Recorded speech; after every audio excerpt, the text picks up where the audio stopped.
অত্যাচার বলেছে, সন্তান ভিড় হয়ে গেছে, খাবার দিতে পারে না, সে আজ রাস্তায়। আমার দেশের জমি খাস জমা দিয়ে আজকে ধরির দখলে, যেটা ওই ধরির কিছু তবে যার কিছু নয়, সেই জমি আজকে ওই ধরি দখল করছে, ওই রাজনৈতিক নেতা দখল করছে, ওই লোকছেরা পাকিস্তানকে যে টুকরা ধরি দখল করছে, যা তেল আছে তেলের মাথায় তেল দিচ্ছে। আমার দেশের গরিব আজকে মধ্যশ্রেণীর শেষ হয়ে গেছে, গরিব আগের চেয়ে অবস্থা আরো খারাপ হয়েছে। আমরা বিদেশিদেরকে বলতে আছেন, দেখেন আমার দেশে জিনিস আছে, জমি আছে, মাটি আছে, উর্বর মাটি, তবু আমার মানুষ কেন রাস্তায় এভাবে শুয়ে আছে, না খেয়ে আছে, লাশ হয়ে যাচ্ছে, তারপরে কাপড়ে টাকা তুলে কবরস্থ করছে। আমরা বলছি ঢাকা শহর কেন এত মানুষ হবে, আজকে কাজ দিতে পারে নাই, চলিওলা ছেলেওয়ালা রিক্সাওয়ালা ভরে গেছে, যাদেরকে কাজ দিলে এখন ঢাকা মুক্ত হয়। শুধু ঢাকা নয়, এদেশের প্রত্যেকটা ডিস্ট্রিক্ট এর মানুষ এসেছে গ্রাম থেকে, কাজ নয়। ওরা ব্যাংকের টাকা দিয়েছে ধনীকে, ওটাও প্রতিষ্ঠান নাই, টাকা চলে গেছে। এখন ঋণ খেলাপি হয়ে 2% টাকা দিয়ে মুক্তি পাচ্ছে। ও বড় ব্যবসা, টাকা ধরলে বড় ব্যবসা, 2% টাকা দিলে খেলাপি হওয়া যায়, আর টাকা দিতে হয় না। এদেশে ধনীর স্বার্থ আছে, গরিবের স্বার্থ নাই। গরিব চড়া সুদের টাকা নিয়ে নোরান্তের পাল্টা ফেরায়, ওই ব্রাঞ্চ, ওই কারিতাস, ওই এনজিওর কাছ থেকে চড়া সুদ দিয়ে টাকা নেয়, কিছুই থাকে না। অথচ আমার দেশের ব্যাংকের টাকা ওই দিকে Canada, America, Japan, Singapore, Malaysia ব্রিটেনে চলে গেছে, সেখানে গাড়ি হয়েছে।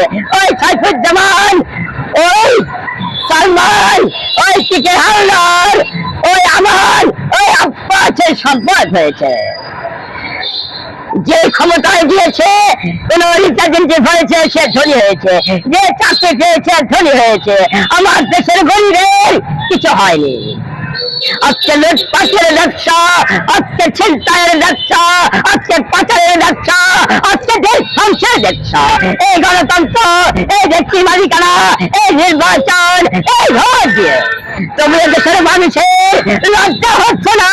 আমার ভোট, আমার গণতন্ত্র, আমার পায়ে, যে জন্য আল্লাহ একটাকে পালাতে বাধ্য করলো, আর একটাকে কবর দিল, আবার সেই গোষ্ঠীকে আবার ওই সম্বর্ধনা দিচ্ছে, সেই গোষ্ঠীকে ডেকে আনছে, পূজা দিচ্ছে।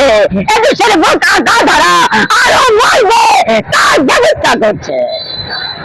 আমরা বলছি ওই সাংবাদিক দেখছে না, আমরা বলছি কলম ভিন্ন করে ধরো, ওই বুদ্ধিজীবীকে বলছি গণতন্ত্র বাদ দাও, সমাজতন্ত্রের পথ ধরো, যাতে প্রত্যেকটা লোক কাজ পায়, রাস্তায় কাজ ছাড়া কেউ না থাকে, কেউ খায় কেউ না খায় এরকম না থাকে, কেউ ঘুমায় কেউ ঘুমাতে পারে না এমন না থাকে, সমতা সৃষ্টি হয়, সেখানে প্রত্যেকে কাজ পাবে। আমরা বলেছিলাম যে ছেড়াই হয় 18 কোটি দিয়ে ভাগ দাও, যা পাবে প্রত্যেকে পাবে। কারণ যে কাজ করে না ও এদেশের যুদ্ধে জন্য দৌড়িয়ে যায়। মুক্তিযুদ্ধ ভাতা পেল আমার দেশে, ওই আন্দোলন করে ওরাও তাকে ভাতা চাবে। আবার যখন আবার আন্দোলন প্রয়োজন হবে, আজকে ভারতের সাথে যুদ্ধ অবশ্যই বারবার একই অবস্থা, আমরা আবার যুদ্ধ করবো, আবার ভাতা দিব, তাহলে সাধারণ মানুষের কি হবে? তাহলে ভাতার জন্য যুদ্ধ করবো, দেশের জন্য করবো না। এটা ব্যবসা দেশের। আমরা বলছিলাম দেশের জন্য জীবন দিলে ভাতা দিতে পারবো না, যারা অঙ্গ হয় তাদেরকে আমরা দেখবো। কারণ আমাদের মেজরিটি মানুষের কথা ভাবতে হবে। ওই আওয়ামী লীগের মুক্তিযোদ্ধা, ওই বিএনপির ছাত্র দলের কথা আমাদের ভাবলে চলবে না, আমাদের 18 কোটি মানুষের কথা ভাবতে হবে।